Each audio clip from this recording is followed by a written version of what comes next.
Hi everyone, my name is Julie and I'm one of the marketing coordinators with BCIT's School of Health Sciences.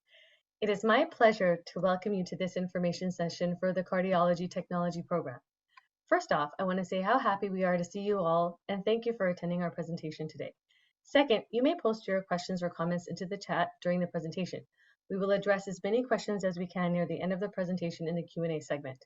And third, please keep your microphone and video turned off until the end of the presentation to reduce connectivity issues and interruptions. That is greatly appreciated. And just before we get started, I wanted to mention that BCIT acknowledges that our campuses are located on the unceded traditional territories of the Coast Salish nations of Squamish, Tsleil-Waututh, and Musqueam.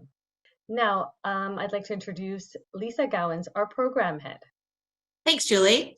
Hi, yes, I'm Lisa Gowans. I'm the program head for the Cardiology Technology program, and thank you for joining us today.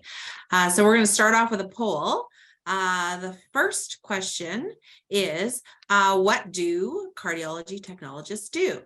Do they work with patients of all ages? Do they do cardiac ultrasounds? Do they get to troubleshoot equipment issues and solve problems? And do they get to have fun moving through all areas of the hospital? The answer is all of them except B. So we do work with patients of all ages. We do get to troubleshoot equipment issues and solve problems some of the time. Often that's actually biomed that really digs deep, but we do sort of basic troubleshooting if we need to. We do enjoy getting to go through all areas of the hospital, not just staying in the department, but we don't do cardiac ultrasounds. A little bit about our program to share. Our program is considered blended, so it is online, and we do have all of our academic courses are actually delivered in a distance or online format. We do have a 2-week lab where you come every day for 2 weeks and you practice all your lab skills to get you ready for your first clinical placement, because we do have 2 clinical rotations that can be in any of our affiliated hospitals across Canada. We do have many in the Lower Mainland, but we have others in other provinces as well. Online theory courses is flexible with course load from term to term, and that means that we do have some students that will work on a part-time model, so they might take 2 or 3 courses a term, and then we have some students who will do a full-time model, which we would call about 5 courses every term. Our clinical is broken up into 2. So those slide says it's 26 weeks of clinical experience. That's broken up into 2 segments. There's 1 clinical after the first 11 courses. Then you return back to the academic portion, and then you do a final clinical that's 16 weeks long. The 2 clinical practicums we have are 10 weeks and 16 weeks long, and this is when you really get to dig deep and expand the depth of your knowledge that you've learned online. You get hands-on hospital experience. You'll get to work in the emergency department, in the cardiology department, work with different preceptors, and be exposed to all the different types of tests that you would be doing as a cardiology technologist. One of the things that makes our program unique to other programs is the exposure to advanced areas. So as part of our clinical program, in the second portion, you have the opportunity to go to different areas of the hospital. So you might go to nuclear medicine, you might go to the cath lab and watch a patient have an angioplasty where they open up the vessels of your heart. You might get to go see an open heart surgery, or you might get to go watch an echo. So that's some of the highlights of our clinical portion.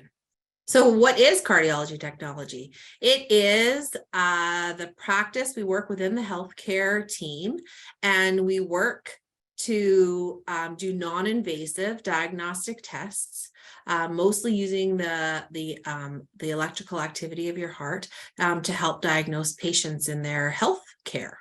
Job opportunities. So this is a fantastic time to be joining the healthcare environment. Our students currently are getting hired before they're even finished their final clinical. The demand for cardiotechs is very high right now all over the country. This slide shows that careers often start about $28 an hour. The outlook for that is it's increasing to about the starting of about $31 an hour, but the current contract hasn't been ratified to the best of my knowledge here in BC. But that will be with at least 3 pay scale increases that you would be eligible for as well. So you can work in places like the hospital. That's where most people work, but there's other opportunities as well. You can work in medical labs such as Life Labs. So Life Labs has an office that does cardiac testing that you can work in as well. There's medical device companies. So some of our graduates end up working for companies like Johnson & Johnson or Boston Scientific, other companies that do other devices or cath equipment. And there's lots of people that work in private cardiology clinics. So depending on the province as well, Alberta has a lot of clinics that offer all of the cardiology tests, and many people will opt to work in a clinic instead of working in the hospital. So with our program, we also like to share that we have a ladder approach. So the Cardiology Technology program is a diploma, and with that diploma, you're eligible to go work in the hospitals in the cardiology department. But some people use this as a stepping stone to do a launch into more specialty areas. They can start right away taking online courses. I would say lots of people end up working for a while and then they start plugging away working towards one of the advanced certificates. Here in under cardiac sciences, under our umbrella, we also offer an electrophysiology program. We offer a cardiac rhythm pacemaker device program, and we also offer a cardiovascular program. So that would be working in the cath lab. One of the other highlights from our program is if you decide to pursue TRU in Kamloops, the health science degree, we have an agreement with that university that our diploma program counts for credits towards this degree. So I find that a lot of graduates end up pursuing their degree that way because when they start, they're already halfway finished. Okay, so I am very happy and pleased to introduce Stephanie Morick. Stephanie is a recent graduate from ours from 2022, and she was generous enough to offer her time to come and speak to her experience that she had in the Cardiology Technology program. So Stephanie, hi. Hi, everyone. So my name is Stephanie Morick, and I recently graduated from BCIT's Cardiology Technology program in December 2022. So one of my favorite aspects of the program is that I could learn at my own pace while working and transition smoothly into a flexible career after graduation. Once I completed the program, I was hired immediately from both hospitals where I completed my first and my second clinical. Furthermore, I enjoy helping others, so the program was an excellent match for me since it is a rewarding career that uses cutting-edge technology for non-invasive cardiac testing and performing various shift-specific tasks. As an online student, I found it easy to reach out to my instructors for guidance and supports. My progress through the program also allowed me to form relationships with other students, which was helpful since I could work through the courses with others in similar situations. Additionally, the flexibility of online learning allowed me to maintain a good work-life balance while completing the program. BCIT's program and clinicals equip me with the skills and knowledge necessary to pursue a career as a cardiology technologist. Great, thanks, Stephanie. I'm just going to address sort of the chat and asking you, if you don't mind. One of the questions is about how our online courses work. If they're sort of self-paced, which most of them are not, most of them do have online modules and expectations each week. But would you say, I would say that they're structured that it's quite flexible. There are some virtual sessions, but they're not highly overloaded. Most courses some don't have any, and none of them have more than 3. Would you say that that seemed like doable, Stephanie? For sure. And I found that once you start all the courses, all the instructors give a layout of what is to be expected too, and due dates and expectations of when midterms are going to happen too. So I found it was very helpful for me to write out all my schedule or all my due dates and when I had exams on a calendar. That way I could visually see it in front of me too, and then check it week by week too. So that was super helpful for me. And I felt like all the courses structured it really well for each student. Right. Great. And you're working. So You're working now, right? I am. Yeah, I'm at 2 hospitals right now. So, and I did both my clinicals at them, and I'm really enjoying both of them. I've learned different things from each hospitals, but I really enjoy everyone there in both sites. That's great. Yeah. One of the things we do is we have students go to different hospitals. So they have 2 different experiences with the first clinical and the second clinical. So thanks, Stephanie. See that one person just asked me a question. Do you mind if Okay. It just says, hey, Stephanie, what kind of experience did you have when applying to this program? So I had secondary courses that I've done as well too. I have done human kinetics as part of my diploma as well, and some other courses, and then also just working in retail and working with other people and being able to work well with others and working in difficult situations as well. So that's really helped me get into my career and exceed. So I just saw a question about synchronous and asynchronous learning. It is a blend of both. So the instructors are able to make decisions on how their course is delivered, but most of them have a synchronous. Yeah, some of them have a synchronous component. So there is some virtual course online sessions that you have to attend. So for me personally, I teach 2 or 3 courses and I do 3 of them in a term. So that would be 3 to 5 hours in the 12-week term. And those dates are determined right in the beginning of the term. Okay, so we've moved on to the admission process. Lots of people are always curious how that works. Right now we have our program, our entry for September.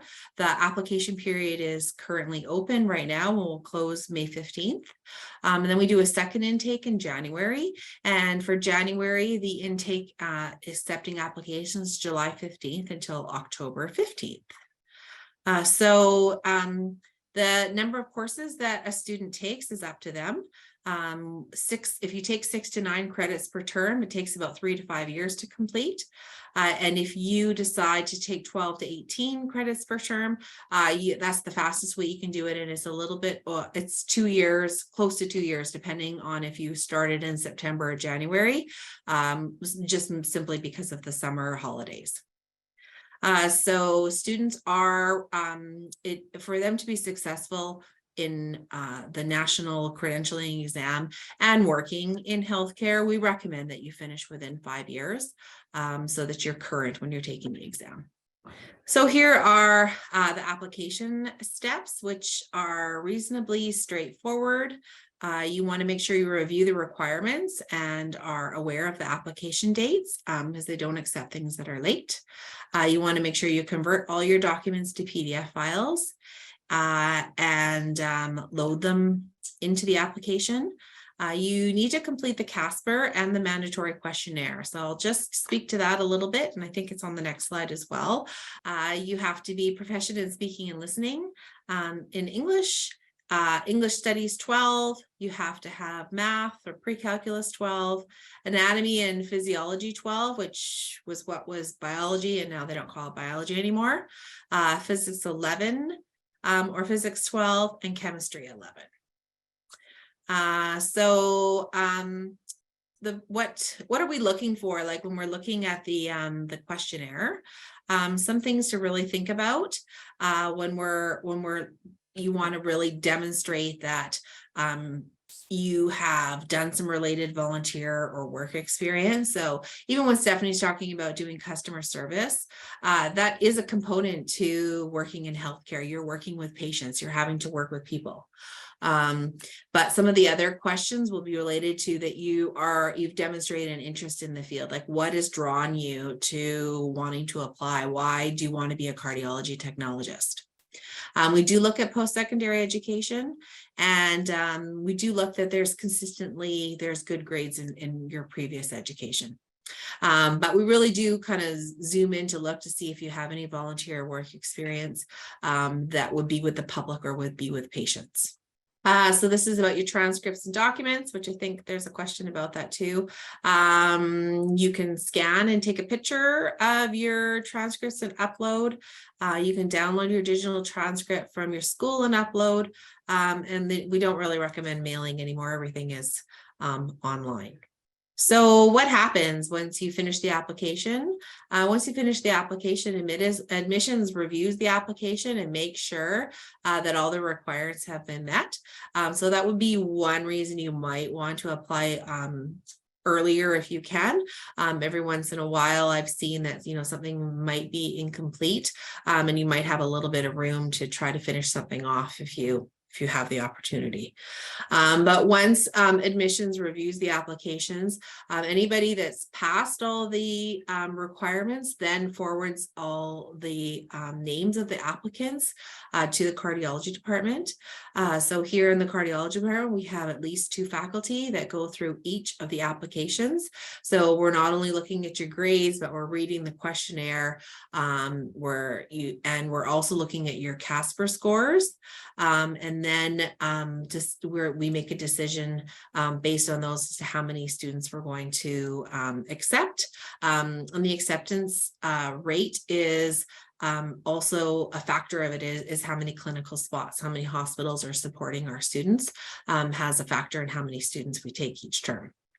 But it generally stays around, between 16 and 20 would be each term is how many students we take.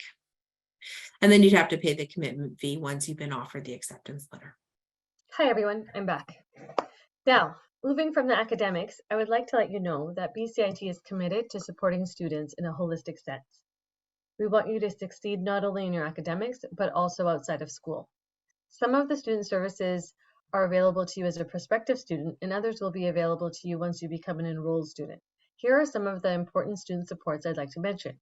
If you are Indigenous, BCIT's Indigenous Initiatives Department is there for you to ensure a smooth transition into your first year.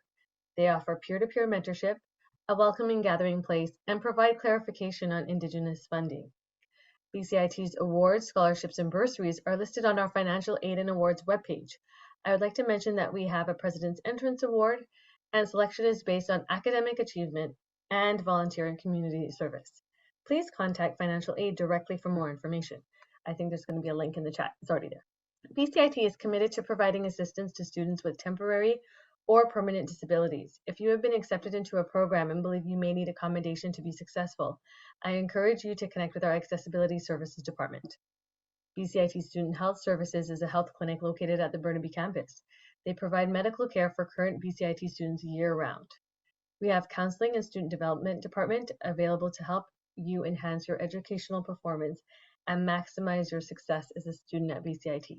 And finally, last but not least, our Recreation Services Department promotes, encourages, and enables the practice of physical well-being.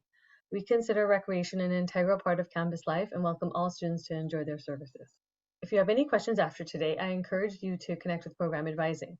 We are available via telephone, email, and Zoom appointment. Please go to the webpage, bcit.ca/advising, for the most up-to-date contact information and service hours. I would like to mention if your inquiry is time sensitive, please call them for assistance. These are our social media handles. We invite you to connect with us on Facebook, Twitter, Instagram, YouTube, or LinkedIn, or sign up for a spend a day to view more info sessions, tours. All of the links are right there. You will be emailed the slide deck early next week and a link to the recording, so don't worry about taking screenshots or making any notes on this. Now I'd like to open up the floor for our Q&A. I'm just looking at the chat right now. Is there any questions that haven't been answered? Ooh, good way to ask. There was a question, somebody was asking, they had indicated that they do have some previous post-secondary that's unrelated to the entrance requirements and whether they should submit those or not along with their applications. Now, I can answer that, Lisa, but would you like to answer that? No, Would you like you me can to answer that? I would Absolutely. love you, Janice, to answer that. So my answer to that, and please jump in, Lisa, would be it is a competitive application process. And by submitting previous post-secondary, it may demonstrate that you've been able to handle previous post-secondary successfully, which will enhance your application because that will tell you, Lisa, that they've been able to handle the rigor of previous post-secondary. So I would suggest, yes, you should. I like that answer. I also, I would also agree in that, we had a fair amount of people who have decided to change careers for whatever reason. And, I feel like that demonstrates that people have really thought about their application and they have put a lot of thought in. To make a career change is a big change in someone's adult life. So I do feel like that demonstrates that you're ready, you've prepared for a change. I'm just looking through here. I think we've addressed most questions. But did we just have one more that came in? I just looking about taking courses during clinical. So for the most part, no, you can't do that because the first clinical is a prerequisite for our courses after that.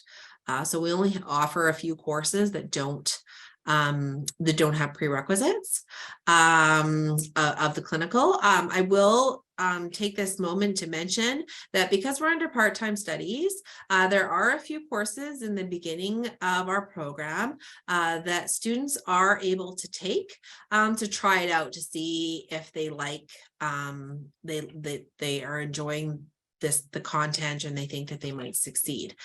So I do have students that will have taken a few courses before applying to the program.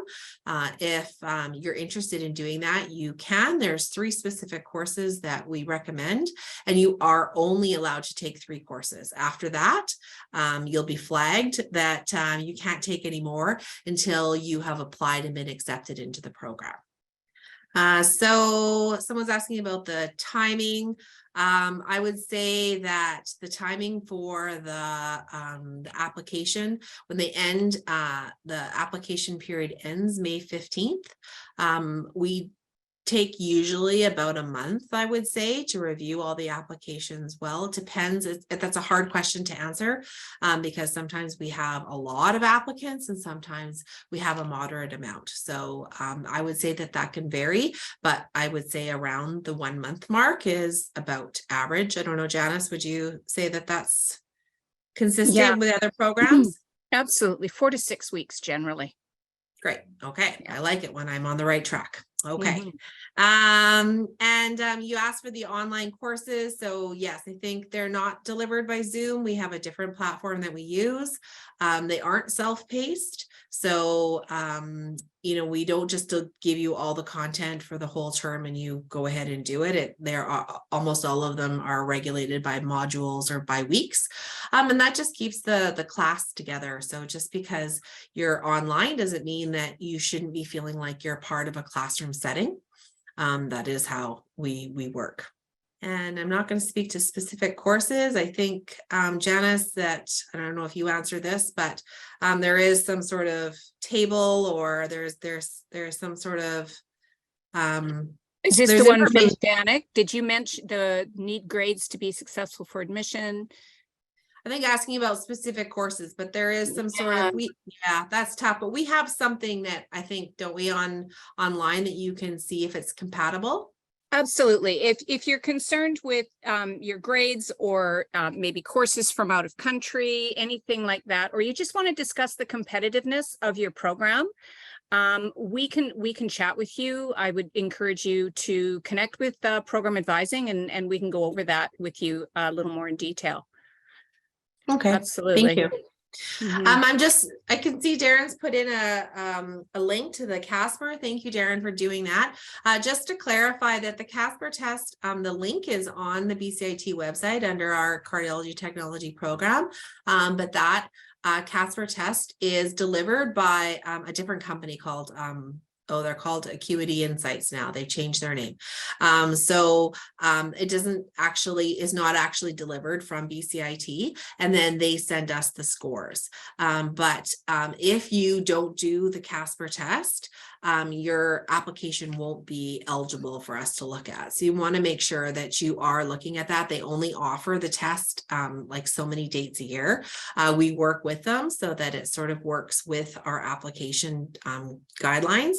So currently they do have a few more offerings before the end of May.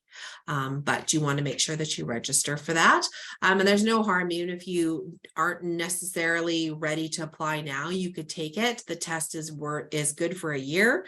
And you also have the opportunity of asking that your CASPER test be delivered to different programs. So, it's worth taking. And then there was a question on the cardiovascular program. So I will just speak to that I'll just touch on that. The cardiovascular program, not all of our students, but I would say a lot of them are already working in the hospital setting. So there might be cardiology technologists that are interested to work in the cath lab because only certain hospitals have a cath lab. And they might have like an expression of interest. If you're interested, they need people and they're going to be willing to support your clinical placement.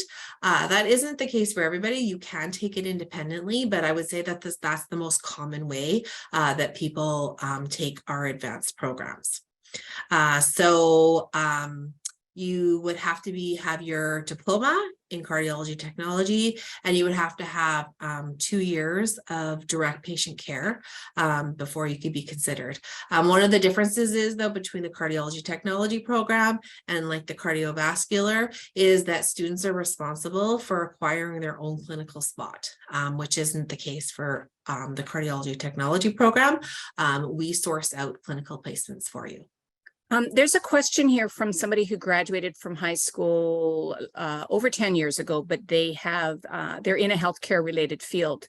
And how would they basically apply to the program? I can speak a little bit to this, Lisa, but if you wouldn't mind just adding to it. Okay. Because they'd indicated that they don't have their high school transcripts that they can even refer to. So can they just use their experience and their post-secondary, I guess? It would get a little bit tricky in that your post-secondary education would still in some way have to meet those specific high school entrance requirements. And that would have to show on a transcript, would it not, Lisa? You'd agree with that? Yes. Yeah. And I think the recency, 10-year high school, that's quite a while ago. Would that be a very competitive application? With the you know what, I think it depends on what been doing in the last 10 years. So I would say we get a lot of applicants that are already in the healthcare field, people like unit clerks, lab assistants, quite a variation, and they bring to our program experience that maybe other people that have only been in school cannot. I would encourage you to, if you have any experience with patients, whatever that might be. I even have a lot of fairly common to get like pharmacy assistants or healthcare aides that apply. And because they are really aware of what the healthcare environment is like, I find that they're an easy fit sometimes into our program. Oh, good. Somebody's asking about their current grades are not high enough to apply to the program, and if they can retake it or upgrade. And that is definitely an option for you. And if you connect with program advising, we can talk to you about what your different upgrading options could be to meet the specific entrance requirements. Okay, someone's asking about the transition from cardiovascular to respiratory. I can't really speak to that. We don't have a respiratory program here. It's just offered at TRU. So that question might be better suited for them. Being a respiratory tech, from my experience, is quite a lot different. You're not working in a lab.